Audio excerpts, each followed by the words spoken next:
Okay, good evening. There being a quorum of council, and this being, let's see, what's the 27th of January, and being 6:25, I now call this new committee workshop meeting to order. What a great night it is. Thank you for this incredible turnout that we have today. I'd like to also thank our staff for putting this together. Bradley, administrative staff, all of you guys, awesome job here. So thank you so much. Teresa back there for the food. I'm just going to give you guys a round of applause. Good job. Thank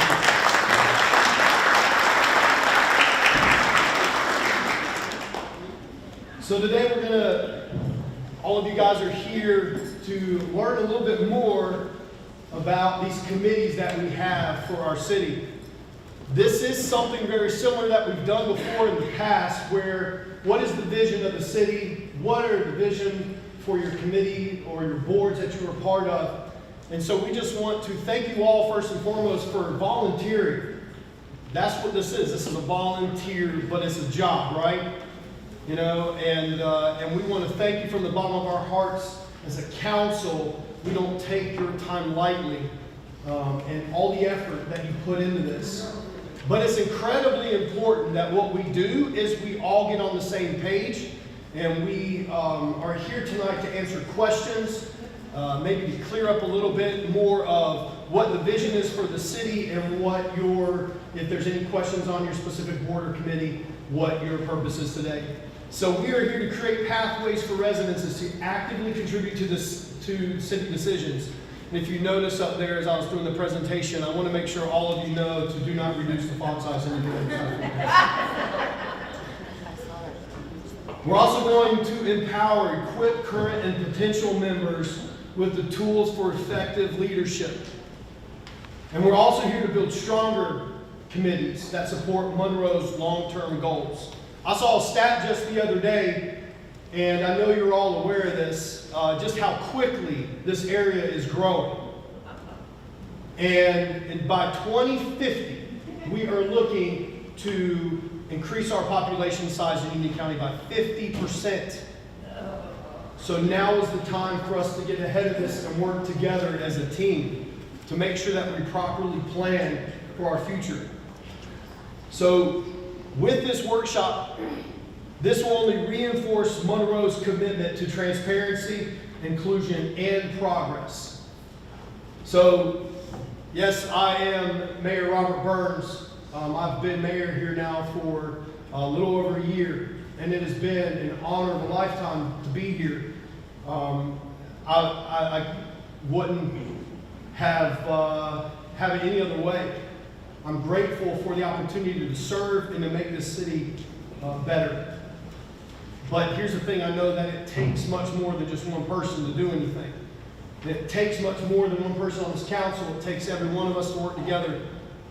And despite some of our differences, that's why we're here today. It's because we believe in a future of Monroe where we can all work together and better our entire community. So a couple of things that we're going to do. We're going to go through these committee presentations tonight. And we're going to have an opportunity for every single council member to talk about the committees that they represent or that they chair. And they will go through their purpose, accomplishments, and their opportunities for impact. We will also talk a little bit more about our vision for Forward Monroe. And we then will turn it over for a brief discussion on Robert's Rules of Order. Brief from our main man, our city attorney, Richard Long, who is the expert in the room. And then we'll also, of course, go through Q&A, okay? So, with that said, you all have some sheets in front of you on your table of your committees or of committees here around that you might already be serving on or that are available to serve on here in the city.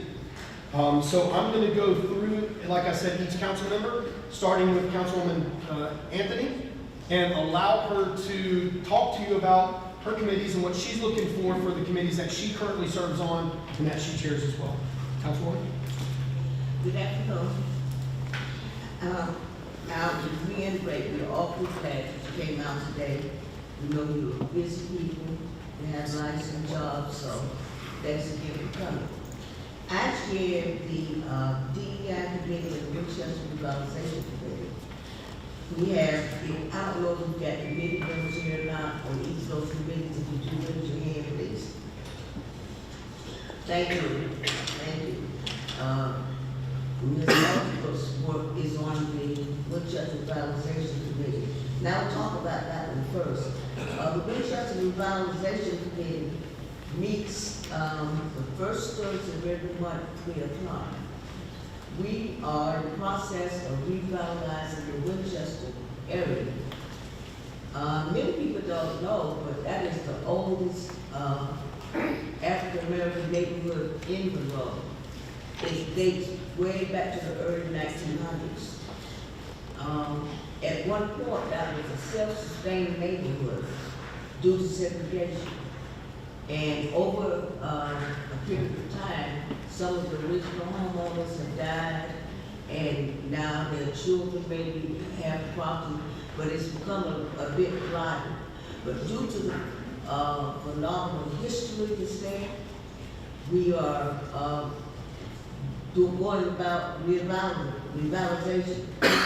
I'm happy to report that we've already begun with LED lighting. We've already begun with some street paving. Some of the things we're looking forward to is a walk that people will be able to come up and actually practice your PRs and hear the history. We had a project back in October, November, where people who grew up, it was called Newtown at that particular time. We grew up in Newtown and went to Winchester, which was the only school that black people go to at that time, could share their memories, what they had done in their lives, how it had shaped who they are, and we ended up having about 26 participants. That's going to be phenomenal. Over on the south side of Winchester, there'll be commercial development. We made a trip to Spencer Drunken Mountain to take a look at their roundhouse, get ideas, because there's a train railroad that was there, and it was an old roundhouse, and that's one of the ideas that we're looking at. But we do have a committed investor, so that is going to be a real big project, and it's going to change that whole area that we cited and Clarendon, the old Winchester. I don't know if anybody had ideas about it or not.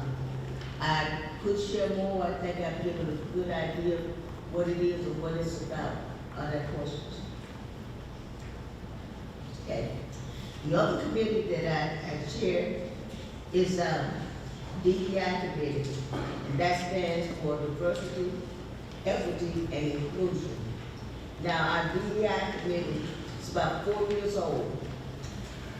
It originated with a conversation on racism after George Floyd's death. Our city, like everybody else in the country, in other nations as well, was in a state of shock. And we realized that people needed a way to vent, to talk about the emotions, because people didn't know how to handle it. We wanted to do it in a positive manner. So we had a Zoom that lasted over 6 weeks where people, and we had 42 participants who called in and talked. And it just changed the atmosphere, and it took it from what could have been a volatile situation to one where we were willing to listen and talk to each other. So that's how the committee started, and now we have involved. This year we will be having 3 projects. One is one we do with SPCC and our Chamber of Commerce, which is job development. Each year there is a countywide job fair. This will be the 3rd year we've been involved, and with our help and with collaboration, we've been able to increase the number of participants. Last year we had over 500 people. What we do is get the word out in all of the communities. But sometimes it's a lack of information to keep people from participating. But we also remove some of the barriers people may have, like if they don't have the clothing, or we have vouchers where they can get something to wear to the job fair. We work with SBCC to offer workshops on how to do the resume, how to present in an interview, do role play with them to help them build confidence. And then we also go and offer our assistance directing people from table to table, helping them understand what may be on their application and giving them confidence. We will also have a workshop where people can learn how to apply for government contracts. And hopefully that will help small businesses and other people who may wish to take that route, have no idea where to begin. Then we're going to have a team building project that we're going to do actually with the city. On last year at Dow, we did our introduction to Monroe, and it was a phenomenal event where a broad section of the community came in to learn exactly what DEI is. A lot of people expect that DEI is not a racial thing. It's about diversity, people come in all shapes and forms. Equity, people confuse with equality, it's not the same thing. Equity removes the barriers of things to be equal. And then we presently have 7 active members on that committee. If anyone is interested in that committee, we welcome you. Is there anyone here who was on the DEI committee? No. Those are the 2 I share. I serve on those are the 2 I share. I'll be happy to entertain any questions. Ms. Cerluda will be having to leave early, so if anybody has any questions for her now, we'll be doing a question and answer after. But if you do, feel free. We have a mic. Are there any questions for either one of those 2 committees? But let me give you one other thing. Yes, ma'am. The DEI has a mission statement that I want to share with you. The City of Monroe is committed to ensuring that barriers of inequality are removed and all voices are heard. We will develop and improve social economic opportunities. We pledge to promote open and inclusive conversations so we can foster cultural sensitivity. It creates a sense of belonging because we want to know we're all in this together. Thank you. Thank you, Ms. Cerluda.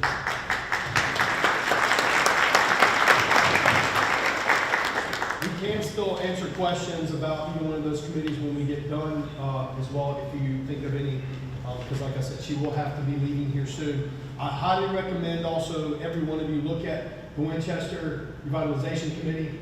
It's really cool the amount of progress that we were making on that one. There's a lot of promises that have been made in the past, but a lot of action that's being taken now, and that's incredibly important for our city. Okay, next up, Councilwoman Thompson. Good evening, everybody. It's good to see you, and thank you for coming. Thank you to our staff and all of those who volunteer your time to serve on these committees. We appreciate you very much. And to our law enforcement officer, we appreciate you being here too.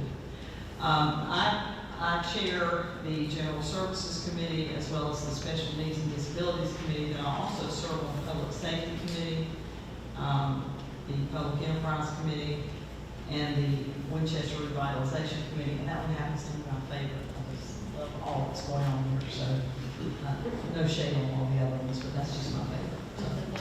So, just to give you an overview, there's a lot of different things that I will be responsible for explaining, the ones that I'm a member of, but the ones that I do chair, let me cover with you. First of all, the General Services Committee is a standing committee in the city.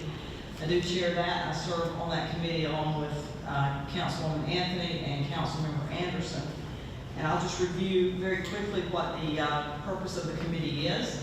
It's broad. The General Services Committee is established to review, evaluate, and make recommendations to City Council on policies and procedures regarding the following directives: community development.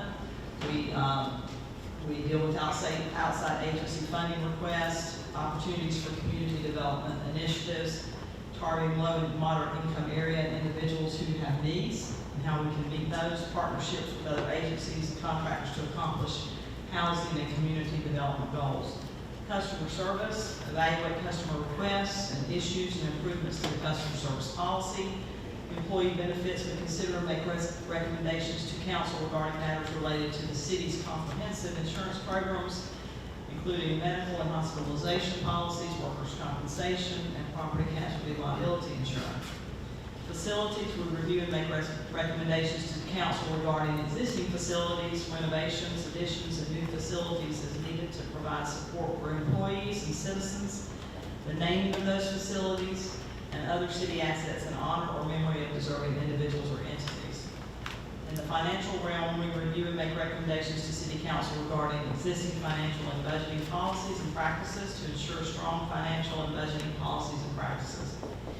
And then in the technology services area, we review matters related to information and technology requirements. The committee is composed of, again, 3 City Council members. We meet on the first Thursday of every month, and the committee establishes a regular meeting schedule, and then sometimes there are special meetings that may be called at the request of the chair or the city manager. So that's an overview of the General Services Committee, and I don't think we have a citizen appointed to that, do we? No, we do not. So this is a standing committee that is a part of the city committee makeup. The next one I chair is the Special Needs and Disabilities Committee, and this one was formed as a mayoral committee this year. And I would like to share the mission and purpose statement with you, and then just to say this has been a special opportunity and privilege to be a part of this, and we've been able to accomplish a couple of things and are working on many others.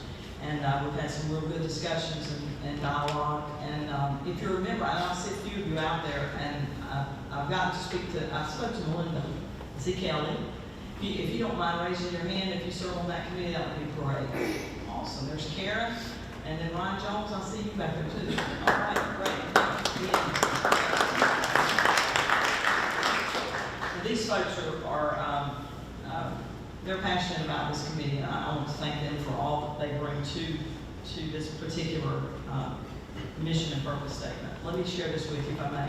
The mission and purpose statement of the Special Needs and Disabilities Committee is to promote inclusion, accessibility, and equal opportunity for all Monroe citizens with intellectual and/or developmental disabilities, known as INDD. As an acronym, the committee will work to foster independence by increasing access to essential services, resources, education, employment, and recreational activities. Through collaboration with community partners, government agencies, and stakeholders, the committee will work to raise awareness, reduce stigma, and advocate for policies and programs that benefit the quality of life for citizens and their caregivers living with IDD in the city of Monroe. Now, this committee is a 12-month committee, so we will be tasked with providing a list of goals that we're working on, and some things that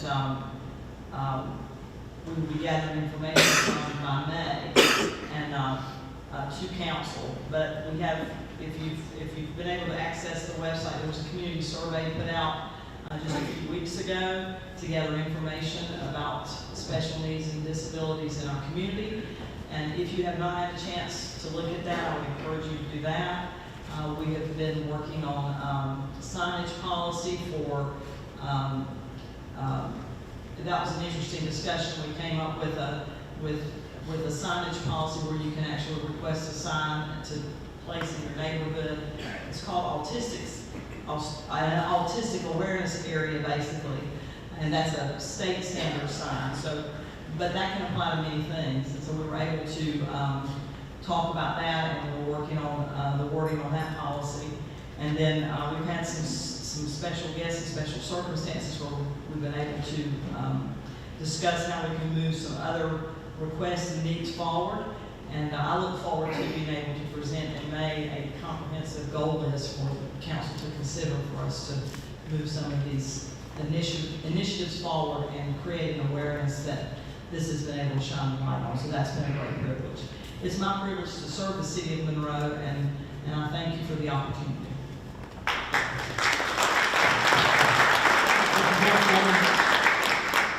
That Special Needs Committee is an incredibly important thing that we have going on right now in the city. to not forget about those with the special needs around our cities. Very important, because that can often be an overlooked population, and it shouldn't be at all. So thank you for that. Thank you for your work. Councilman Dotson. All right, I'll start with the quickest one first. I chair the Citizens Appointment Committee with Councilwoman Anthony. We basically review all the candidates, all of the members who are here. We reviewed those and made recommendations to the City Council on those individuals who we think will benefit Monroe serving on our boards and committees. That's pretty much what it is. It's a council-only board, or should I say committee, and that's the basic job. It doesn't have a mission statement, but I think you get the idea because you've all been, most of you have been through that process. All right. The second one that I share is the Animal Welfare Committee. That was created by the mayor. When we came into office after the last election, one of the things that I'd heard so much about was the animal welfare in the city of Monroe. And there's a real need to go back to the ordinances on how animals were treated in welfare. And that's what we've been doing. With that, we did come up with a mission statement. I'll just make it very quick. The mission of the Animal Welfare Committee is to improve the lives of Monroe citizens by creating a city where animals are treated humanely and with compassion, using community engagement and collaboration with local stakeholders. The Animal Welfare Committee will research, recommend, and promote policies that will ensure the ethical and responsible care of animals. This is the first Animal Welfare Committee that I know of that Monroe has had. And I'll be very quick. The responsibilities are, one, to understand the best practices for animal care and promote that to the community. Policy development and recommendation, to develop, review, and recommend policies that promote humane treatment of animals. Community engagement, actively engage with the community to raise awareness of animal welfare issues, educate the public on proper animal care, and promote compassion for all animals. Collaboration with stakeholders, the committee will work closely with local stakeholders such as animal shelters, veterinarians, advocacy groups, and other relevant organizations, and promote humane practices. Advocate and promote responsible pet ownership.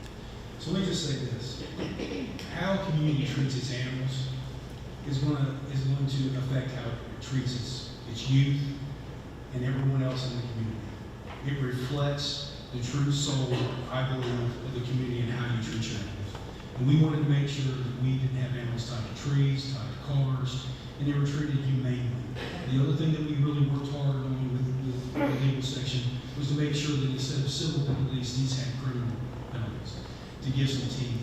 And I'll give you an example. I don't know if anyone has seen the recent case of the dog that was placed in the kennel and put behind the family dollar and left to die, and eventually it did. Those two individuals were arrested through good work by our law enforcement, Monroe Police Department.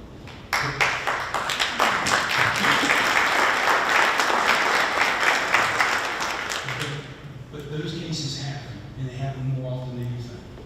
And that's why the Animal Welfare Committee was created. And I'll get off my soapbox, but I do enjoy chairing that committee, and I think we have some members of that here this evening, so I appreciate y'all.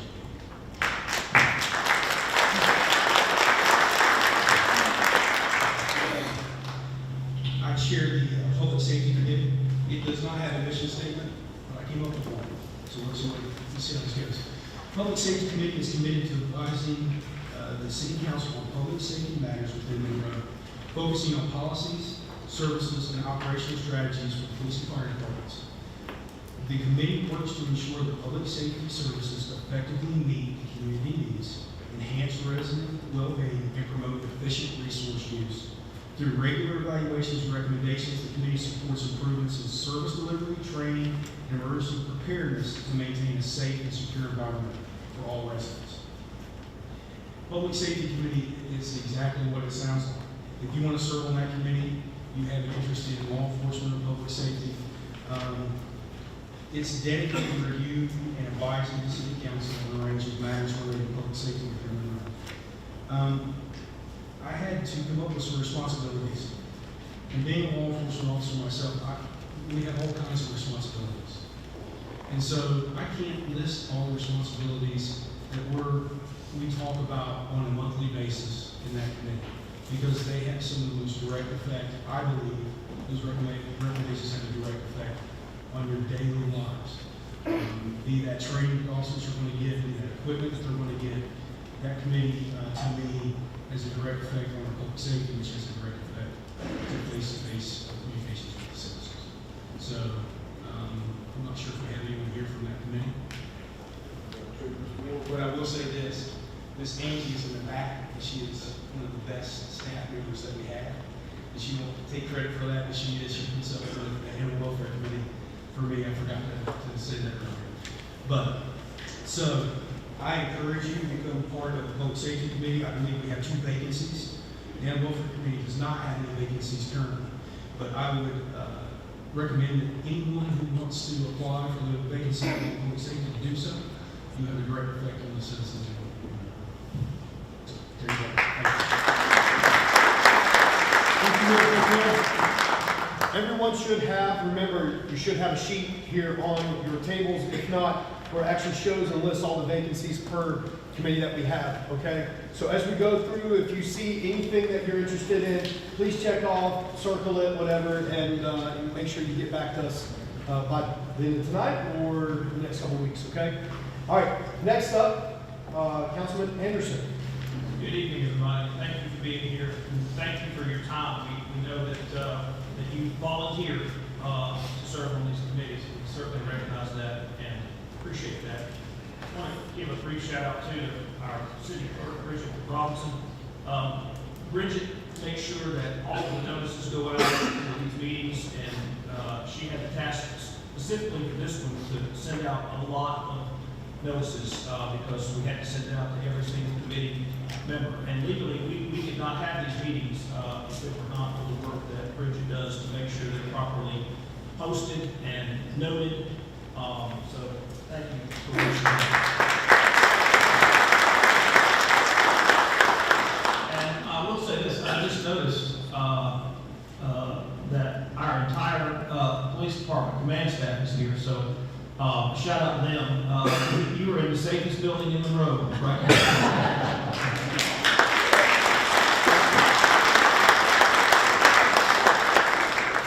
And thank you to our fire chief and our acting battalion chief for being here as well. I chair the homeless and addiction committee, and I'm going to tell you that that is some complex issues that we've been looking at for the last 6 months. Real quickly, if you're on that committee, and I know I saw some committee members, if you just raise your hand, and I'll recognize you. I know I saw Gray, and I know I saw Joe. Thank you for being here. So we are challenged with making recommendations to the city council regarding homeless and addiction issues. One of the things that we looked at was the issues of homeless folks in our downtown area and in our public parks. And based on a Supreme Court ruling that came out a couple months ago, we did recommend a policy and council approved a policy simply to make sure that with everything that's going on in our downtown area, and our downtown area, by the way, is doing phenomenal right now.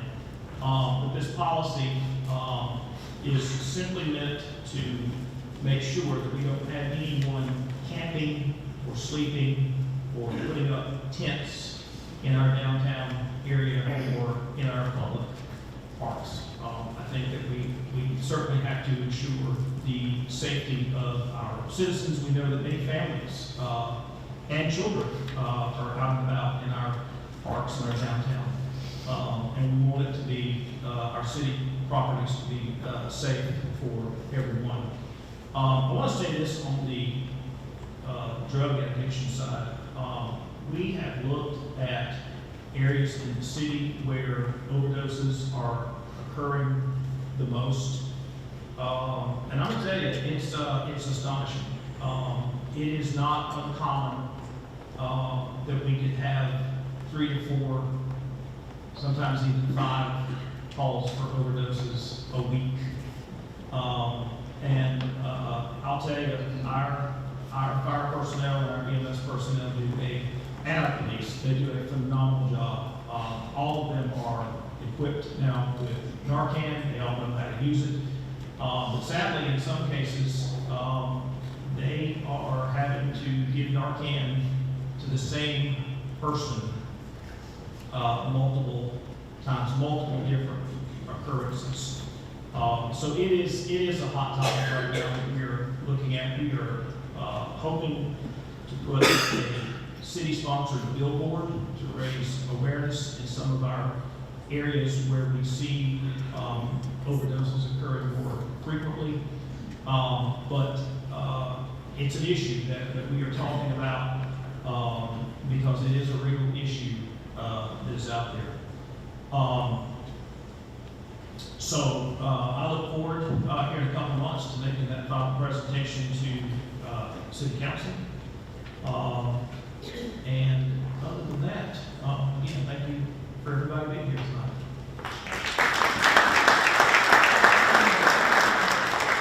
Very important committee indeed. Let me see, are there, how many openings are there on that board right now, Councilman? So there's one open. Okay, so we still need help on that one too, if you're still so inclined, okay? Councilman McGee? Thank you, Mayor. As already been said, thank you all for coming out in this messy weather. We appreciate all that you do for our city, making it great, taking the time to invest in each other, especially our kids. And I have the pleasure of chairing the Parks and Recreation Board.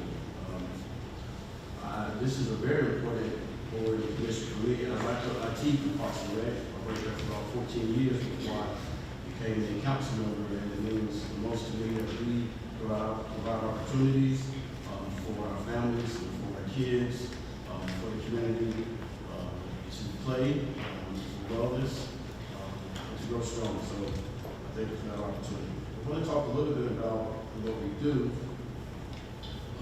So the duties, or summary of the duties for the Parks and Recreation Committee is to investigate the recreational needs of the city and make recommendations to the city council and the city manager relative to all phases of recreation. And I'd also like to add that our board is also responsible for fostering an inclusive and thriving community where families can connect, stay active, and embrace wellness.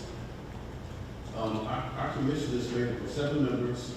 And if you're here, I would like to recognize you. Ms. Debbie Gillett. Okay. Mr. Joseph Miller. Thank you for Mr. John Thompson.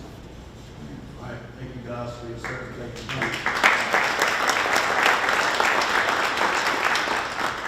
So our board is made up of 7 members. We do have 3 vacancies, so if anybody's willing to serve, I would love to have you.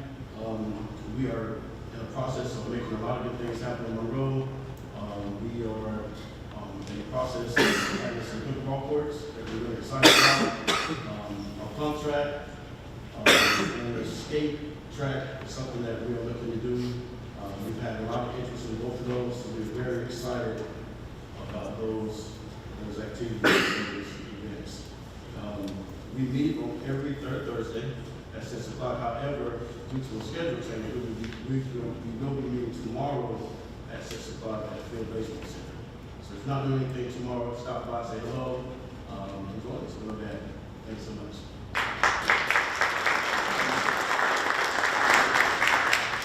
Okay, there's a few more committees, obviously, that we have gone over. Some of them are citizen-led, such as the Historic Committee. If you are a member of the Monroe Historic Committee, please raise your hand. Yes, thank you.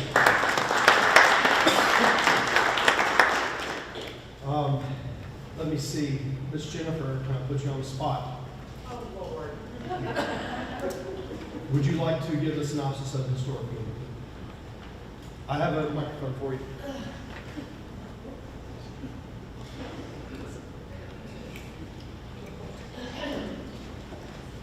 No, I didn't. Tell her. I wasn't prepared or dressed for this. I'm so sorry. Sorry.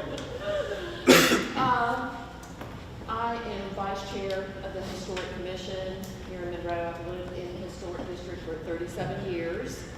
absolutely love it. We are working hard to keep all of the homes that are beautiful history preserved and protected. That is our main goal. We also like to see other maybe properties that are vacant, maybe parcels of land, if anybody knows anyone that would like to come in and build a historical home.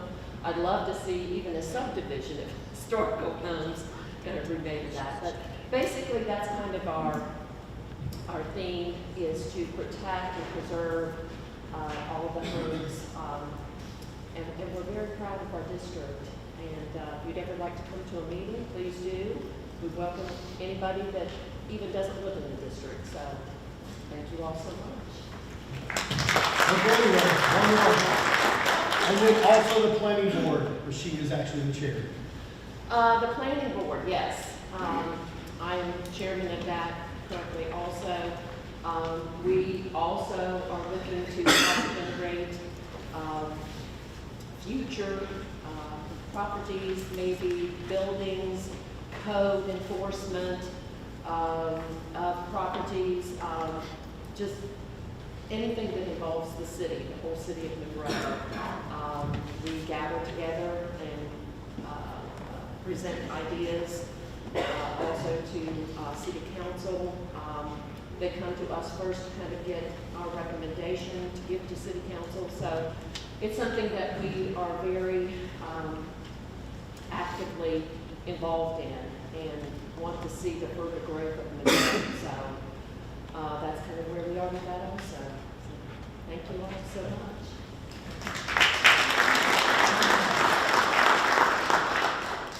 Thank you, Jennifer. Sorry to do that to you. Okay, well, a couple more that we can talk about here. I'm not going to bore you with them, all right, but some other very important ones. First and foremost, if you are on the planning board, please raise your hand. Yes, thank you. Archie back there, thank you. Very important board, and we're grateful to have you. A couple more that, like I said, Board of Adjustment is another one that is incredibly important. Councilman Dotson, will you please talk to us about the Board of Adjustment, where there are 2 regular seats and 2 alternates available? The good news is Mr. Long can hit me if I said something wrong. But the Board of Adjustment hears appeals from the planning section, or appeals from ordinances that property owner feels puts them in a bad position that's through no fault of their own. A lot of times that has to do with some type of building that they're trying to build, or they're looking for a variance. It goes before the Board of Adjustment. They do have 2, actually they have, this is correct, I think they have 3 openings, if I remember correctly. Actually, they have 4 vacancies. 4 vacancies right now. They are our only quasi-judicial board. I'm sorry, the Historic Commission is too, which means they have to have findings of fact. It's almost like a court.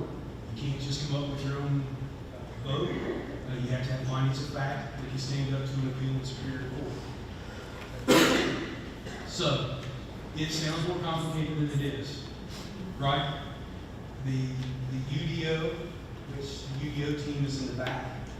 I noticed they didn't come up for the planning board presentation, but I will say this: the Board of Adjustment is big and scary, but it really is very simple. Do you have enough findings of fact to go forward or against? That's all it is. Pretty simple. Okay. Thank you, sir.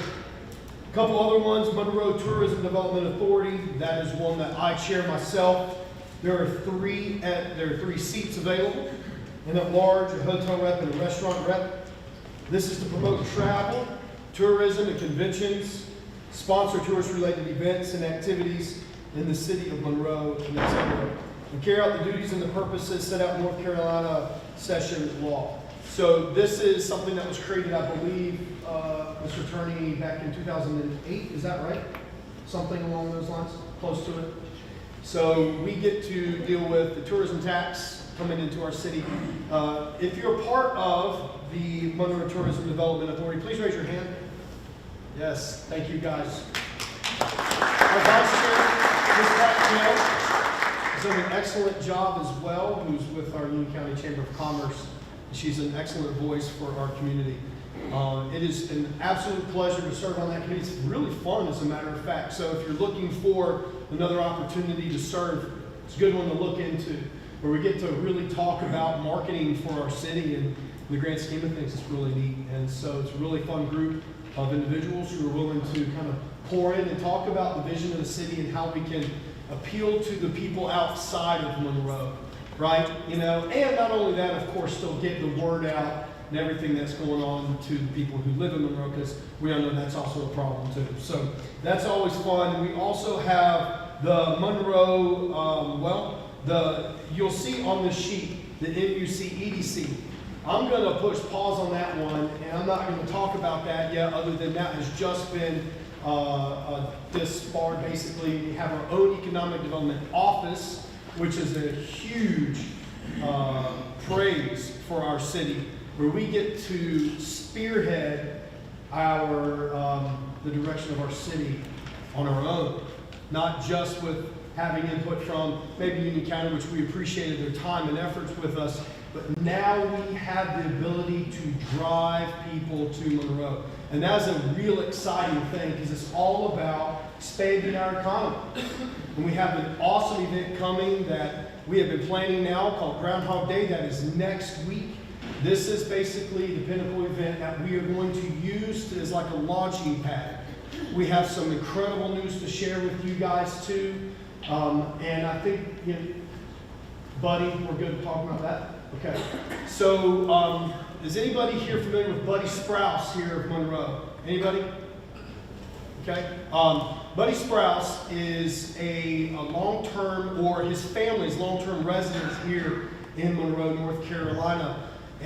He actually became one of the top economic development coordinators, officers, or directors in all of North Carolina. Shortly after he got into that business, he was asked to go and become the EDC officer of Augusta, Georgia. And since then, we have the absolute pleasure of now having him on as our head consultant right now for our EDC. That will add validity to our new direction for our city. And his wealth of knowledge and connections are absolutely huge for our city. So we are incredibly blessed and thankful to have him. And already the connections and the information that is flowing out of this committee is absolutely something. It's incredibly exciting. And I can't wait to share with you guys that starting in July, we'll actually have a board of advisors that people will be able to sign up and be a part of as well. And we'll be bringing on a handful that are already part of those board of advisors, or that were in the past EDC. But if you feel so inclined or interested, please keep up to date on that. It's a very exciting time for Monroe. And it's not anything new, which is really neat too. We already have all the resources. We already have the people. We are actually resource independent, natural resource independent as well. And so it's a really exciting time for our city. So I can't wait to share more information. And I won't get into too much detail, because we're going to really talk about that next week. So you have to come to that event, okay? The next thing too is our Monroe Airport Commission. We have our chair, Mr. Gary Wilfong. Mr. Gary? Yeah. Everybody who's on the Airport Commission, please raise your hand. Yep. Thank you, guys. This is a really good lead-in too as well. If you're interested, there's some availability. As you can see, how many spots are on there now? 2? Okay. There are 2 spots on this committee. This is an incredibly important one, as, believe it or not, and a lot of people don't realize this, an anchor for our city for economic development and drive really is the airport. We're one of the #1 manufacturing cities in the entire state, and it all is based around the airport, believe it or not. And so if we're generating income, and we are, and that's what we want to do. If the city can generate income, we can provide all of our resources and all of the things that we want for our citizens. Taxes don't go up. That's a really good thing, right? And so that's what we want. And what's really incredible is Mr. Gary Wolfong. I've known him for a long time now. He is a retired general in the Air National Guard, right? And he doesn't like to say that, but he's very humble in that way. But he leads this committee. We get a lot of really good work done. We have a lot of moving parts. It's incredibly exciting to just see the amount of things that happen. That's one of the things that I like to do, and we all are doing, really bringing to the city, is the constant drive to get things done and to keep pushing and then not get hung up and tires spinning in the mud. So it's really cool to see how we've had some new improvements approved by the FAA. And so there's a lot of really good things, which, like I said, is the core economic focus. You can find a lot of manufacturing around the airport. So if you're interested, that is, once again, another thing that is available. I don't really have to get into this part. I know we're kind of running a little, later. You did just start eating not long ago, though. But why do we serve? Like I said, I'm not going to touch on that. Y'all are all here already volunteering. You're volunteering your time today, and we are grateful for every opportunity that you've given us of your time. Because not only that, when you're here, you also have family, I'm sure, at home also. And I'm sure that they want you home. They want mommy, daddy, grandma, grandpa, brother, sister, whatever. They want you home. And so we're grateful for you today. If anybody is interested and is here that's not part of the committee yet, there are a few things that you can do. I'm hoping, I don't know if we do, I know we talked about it, having applications available here. If there are, grab some, fill them out, pass them out as well. You can also go on the website, you can fill those out too. Make sure too, when you do this, the next step is when you fill out this application, you also need to make sure that you have your resume, okay? What's your resume? It could be one page, but we need to know a little bit more about you, okay? That goes on file for forever, all right? We just made a change, I believe, to where you don't have to constantly, yes, Mark? We'll say, Sherry Hicks, stand up. Stand up and let it. Or wave. All the applications come from Sherry. So when you're interested in applying and you fill out the paperwork, it all goes through Sherry. She's the gatekeeper. Yes. She loves it, by the way. She loves it. She's excited for all the extra applications too. She's been telling us all night. And I also need to pause here and talk about our downtown advisory board. If you're part of that, raise your hand. Yes. Thank you guys. That is a huge, again, where the focus on economic growth, or where a huge part of that is the airport. One of the things as a city is we're only as good as our downtown. And the fact is that we have incredible businesses here and people who are already here. And then, Donna, stand up. I'm going to put you on the spot. Hello, everybody. This is Donna. She's Donna, of our downtown director. She's doing an excellent job. She brings an extra level of energy to our downtown. We can get things done, and that's incredibly important. We're glad to have you, so thank you for being here.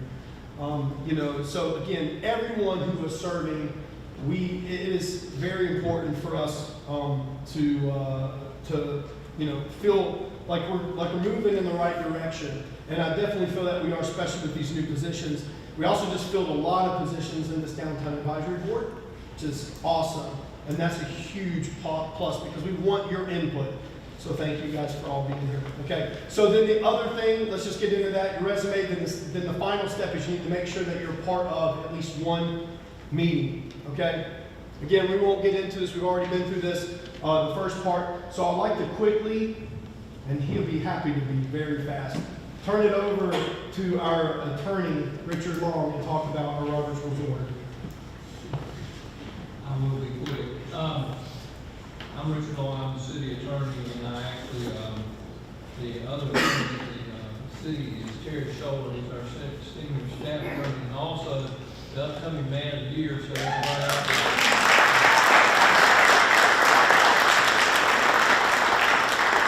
So we advise the council, all our departments, and boards and committees, really with the exception of the Board of Adjustment, who has their own attorney. That's sort of our mission statement. They recently told us that we're the office of Buzzkill, and those are on our doors now at the city. But they asked me to go over very, very briefly Robert's Rules of Order. Every one of y'all have been in a meeting. Everyone knows what Robert's Rules of Order are.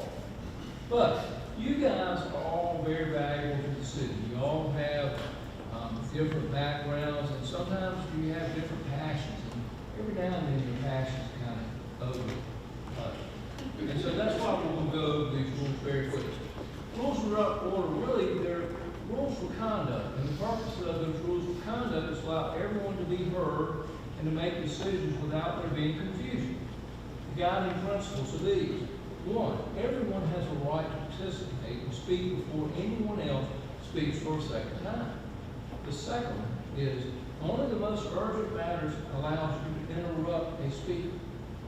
The third one is everyone has a right to know what is going on at all times. And the fourth one is the only thing that can be discussed at that time is that motion, not everything else you want to talk about. So, how do we get things in front of us? First thing is by a motion, which is defined as a topic of discussion. How do you do that? You get the chair to recognize you. Everything runs through the chair. So it's nice when you start talking and you make a motion, the chair recognizes you, that for that motion to move forward, you gotta have a second. Once that motion is seconded, that's the only motion that's gonna be considered, okay? All motions are made and accepted and then have to be disposed of. How do you dispose of it? You pass it, you defeat it, you might table it, you might postpone it indefinitely. You got to do something with it. You can, if you might think the language might need to be changed a little bit, you can ask that person, would you accept a friendly amendment and change that language a little bit? If you say my idea is better than this idea, but it's the same topic, you can also say propose an alternate motion, and you can have the same discussion because it involves that same topic. But then the group gets to decide who they like better. And then they're going to vote on that motion. So, the person that makes the motion is the person that starts off speaking. Makes perfect sense. Then the next person who wants to speak has to be recognized by the chair. And then they get to speak. No speaking back and forth unless you're recognized by the chair. So don't go back and forth and talk about it. And you only get to speak a second time until unless everyone's had an opportunity to speak first, is sitting there. So one person then gets to dominate the conversation. And this is really important here, folks. The conversation is only about the merits of that motion.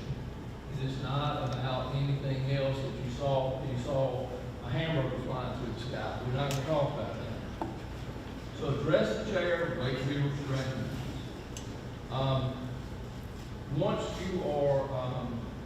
Once you recognize that you, like I said, want to change, if they accept the friendly amendment, yes. If not, you got to vote on it, get rid of it.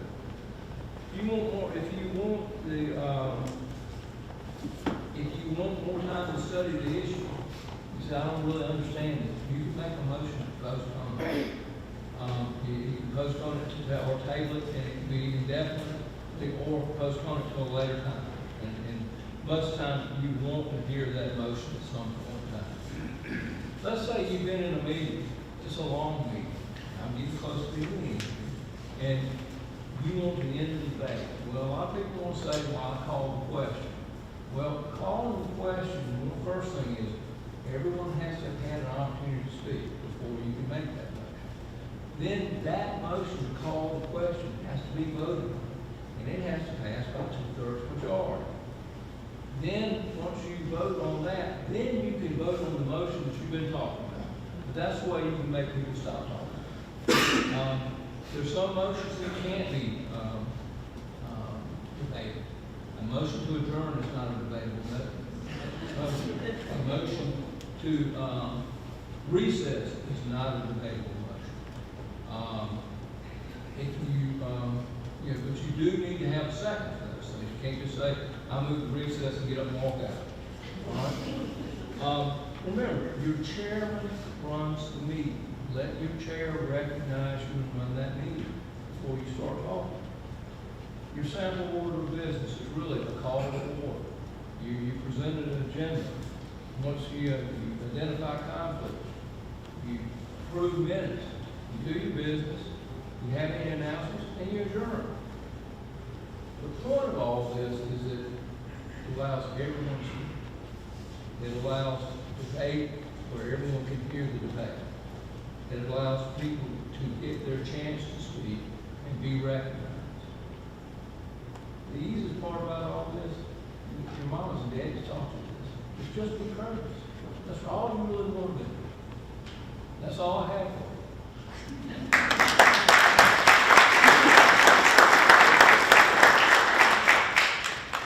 you. It can be a learning curve to learn the Robert's Rules of Order.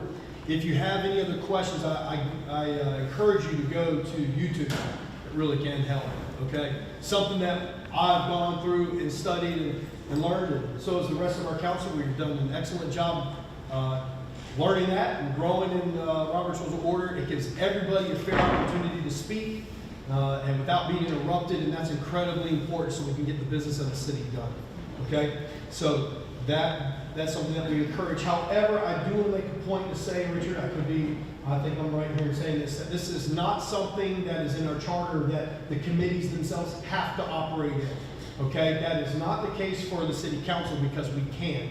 That is in our charter. We run by Robert's Rules of Order. We just highly suggest that you run Robert's Rules of Order in your own committees, okay? Please. Mayor, I actually think it's in our charter that all of them are run by Robert's. Okay, all right. Well, thank you. All right, any debate? Okay. All right, at this time, we will go through a question and answer period so we can get out of here. We have a mic right here. We'd be happy to pass it around. If you have a question for any of us up here about any of our committees, feel free to raise your hand and I'll be happy to walk around and have someone walk around the mic for you.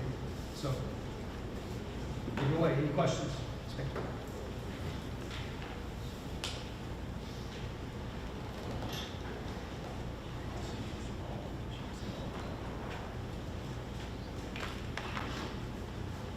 Thank you.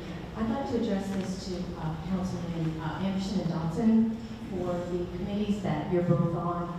One that is for the homeless and the drug, and also the animal welfare. Thank you for being on those. That's a real platform to be on. It's not only facing the city, it's facing our nation. So my question to both of you is, in your role, have you done any type of research based on if there's a gold standard out there for a municipality within our own state, or even outside of our state, that when there is some success, that we can maybe partner with or we can utilize to apply to our city rather than trying to create things from scratch?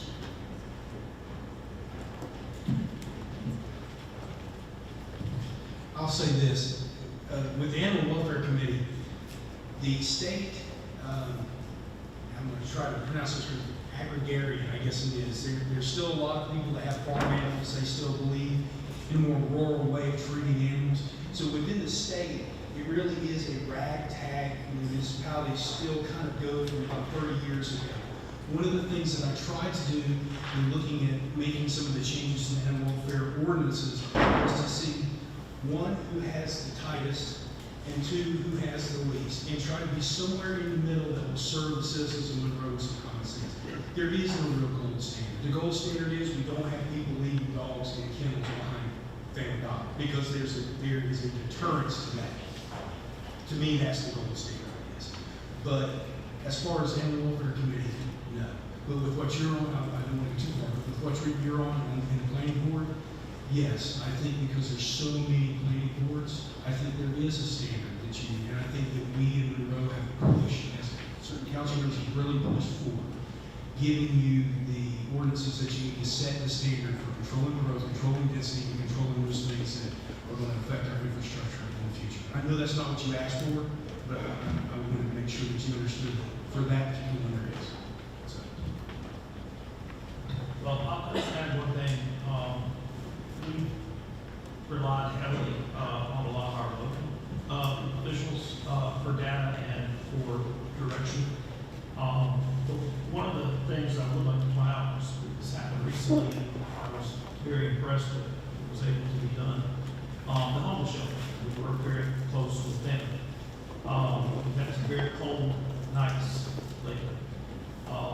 They were able to increase capacity and to allow, I want to say, an extra 50 to 60 folks to come in.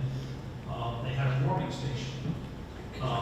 And our fire marshal went over there and checked it out, and you know, yes, some adjustments had to be made, but that benefited a lot of folks that normally would not have been able to go there, but they recognized, again, working with people on a local level, the need for that during those extreme cold nights that we've had. Any more questions?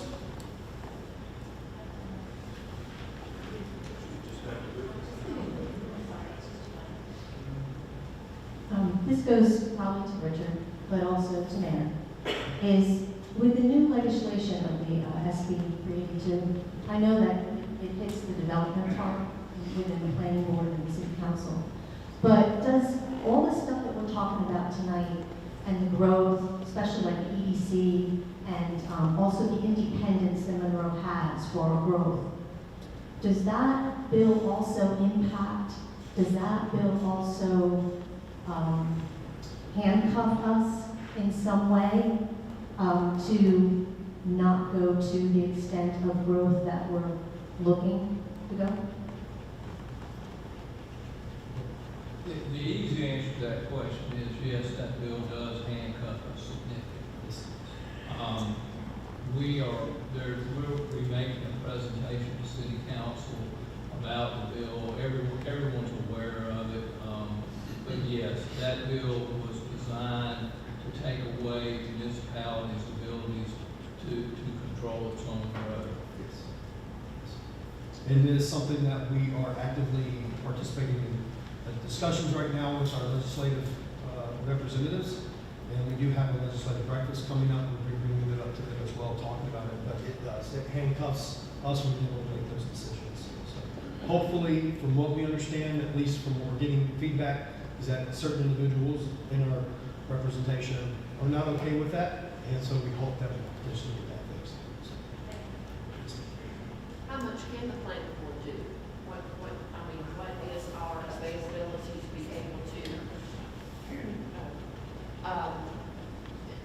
since a lot of that has changed as far as handcuffing us, what is the process? Can we go further with things from the UDO or whatever, or is that completely wiped out also?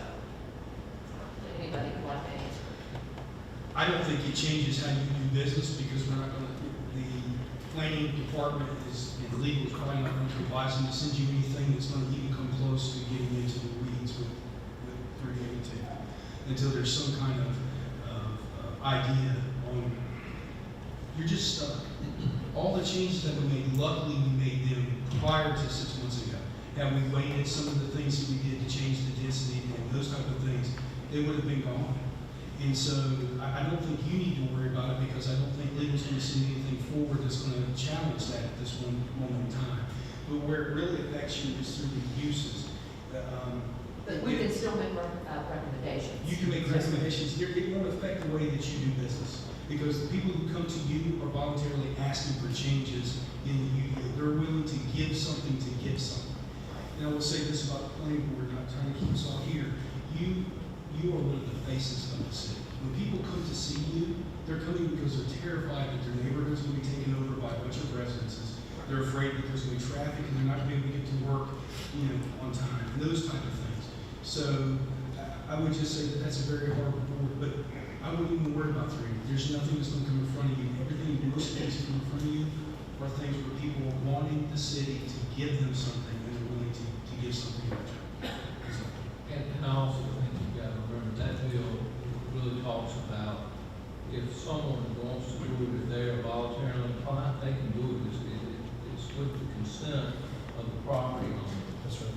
So a lot of those same things that y'all would consider, you'll still consider. It's just that you can't make blanket, you can't go change the UDO to eliminate certain things anymore because that's what the statute. Especially if they can build by right. Does everybody know what we're talking about here? What Ms. Smith is bringing up? Richard, can you please explain downzoning? This is specifically Are you sure you really want me to do that? really short, like really short. Downzoning has really been defined by the legislature as this. Anything that reduces density. So think about if you have multiple family housing, now all of a sudden you go to 2 houses on an acre, okay? That reduces density. Second thing is anything that reduces uses. And so if you may have had 4 uses on the property, now you only have 3 uses on the property, that is downtime. That's the simplest thing I can give you in a nutshell, and just give you something to nibble on. that doesn't affect you because they're coming to you to ask you to reduce the density or to do those changes. So it's voluntary, so it doesn't change anything. Again, the catch is that these individuals already own the property and owners can request it, okay? So that's it just prevents the city from being able to go in and blanketly downzone. Okay, any other questions? Really? Okay. Okay. Well, with that, we're really grateful for each and every one of you. Hopefully we didn't bore you too much, at least maybe, y'all have had the food in your stomach sitting there, you're not gonna fall asleep yet. Maybe some of you in the back are. We see you back there, kid. Anyways, we're grateful for every single one of you, for the fact that you've given up your time today. And is there anything else? Ms. Mayor, can I Yes. do one piece of house cleaning? Yeah. I would also like to thank Ms. Alice Withers for being the staff liaison for the Public Safety Committee.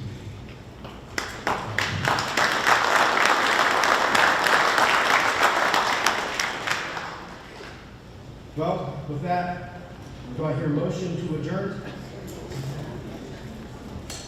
Do I have a motion, seconds out here? Yeah, okay, got a second over here. All right, any debate, right, Richard? We can debate. No, motion yours.